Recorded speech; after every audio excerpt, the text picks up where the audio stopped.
Welcome to another Sergeant Sentinel Gaming video game discussion. I'm SSG, aka Sergeant Sentinel, and today we're talking about true crime.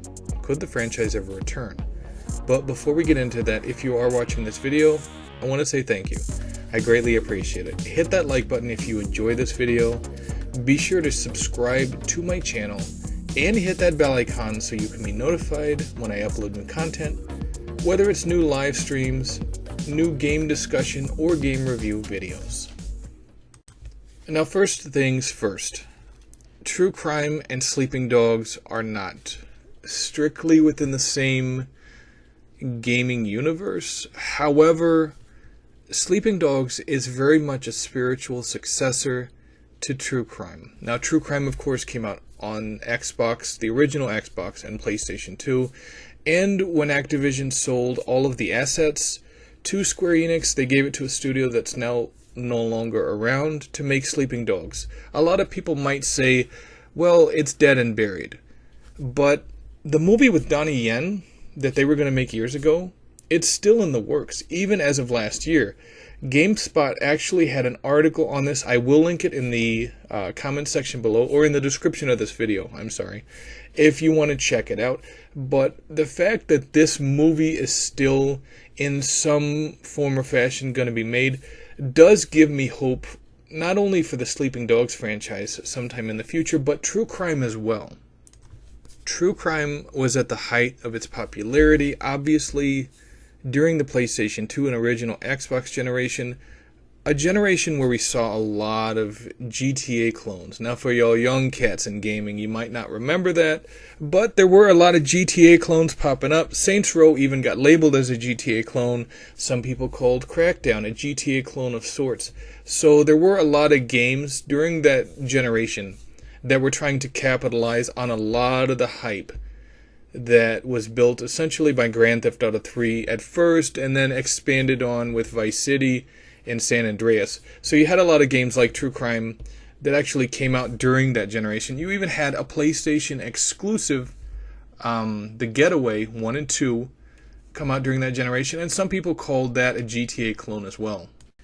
Now, I can't speak for the situation regarding a Sleeping Dogs sequel, but for those of you that say Activision sold the rights to true crime to Square Enix, that's not true. They sold all the in-game assets. I know I've looked into it in depth. Other people have as well.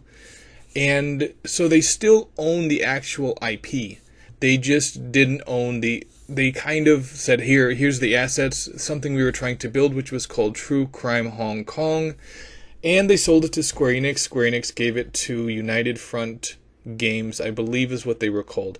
Like I said, they're no longer around, so if a new developer wanted to step up and make that, ultimately that would be something that Square Enix would have to decide, because they own Sleeping Dogs, the name, because Sleeping Dogs, of course, isn't the same as True Crime, but it's the same premise. If you look at it, you play as Wei Shen, who's an undercover cop who has to work his way through the Chinese underground and fight a number of different criminal factions and bad guys throughout this game. Very similar in premise to what the True Crime games were, because you didn't play as a criminal, you played as a cop, and a lot of times the cop was undercover. Now, I know what you're going to say. Don't get your hopes up.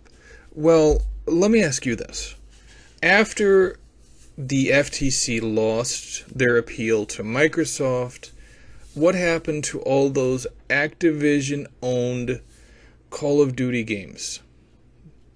Look at all those Call of Duty games where their multiplayer was pretty much dead for so long. Guess what? Now they're alive and they have thousands of people playing them. That shows not only that people are willing to jump back into older Call of Duty games, but people are still interested in older Activision games. And you see so many people online wanting another Prototype, wanting another Guitar Hero, a Tony Hawk, True Crime as well. And that's why I feel that whenever the acquisition is complete and Microsoft owns Activision entirely, we will eventually see another game in the True Crime franchise. Mark my words.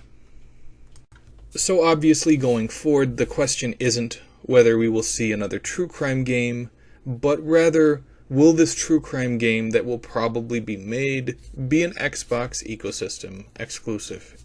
Anyway, that's it for this video. Thank you so much for watching. I do greatly appreciate it. Hit that like button if you enjoyed it, and if you have something to say, definitely leave it in the comments section below. I will reply to as many comments as I can. Thanks for watching. This is SSG, aka Sergeant Sentinel. Take it easy, gamers.